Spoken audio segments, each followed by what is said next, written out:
BPS అనేది ప్రతి building regularise అయ్యి ఉండాల్సిందే.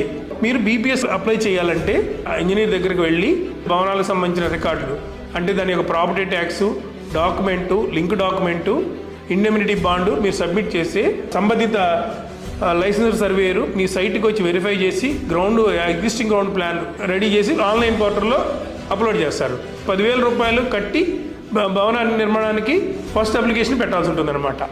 31/8/2025 మార్కెట్ వాల్యూ సర్టిఫికేట్ ఉంది అనేది మార్కెట్ వాల్యూ సర్టిఫికేట్ సబ్మిట్ చేస్తే based on the market value certificate మీద మనకి రిబేట్ ఉందండి. Cost of regulation charges applicable అవుతాయండి. దీంట్లో 31/12/1997 ముందు కట్టిన భవనాలకి 25% రాయితీ ఉంటుంది. అలాగే స్లమ్స్ ఏరియాల్లో భవనాలకు 50% రాయితీ ఉంటుందండి.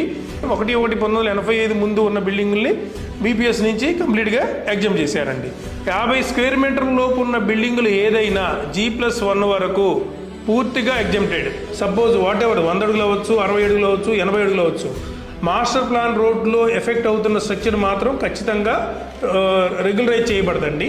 దానికి మనం ఒక అఫిడవిట్ 100 రూపాయల స్టాంప్ పేపర్ మీద నోటరైజ్డ్ అఫిడవిట్ సబ్మిట్ చేయాల్సి ఉంటుంది. కమిషనర్ గారి ఆదేశాల మేరకు బీపీఎస్ రెగ్యులరైజ్ కాని ప్రతి భవనాన్ని చట్ట ప్రకారం చర్యలు తీసుకుంటాము. చర్యల్లో భాగంగా డిమాలిషన్స్ కూడా టేకప్ చేస్తామండి.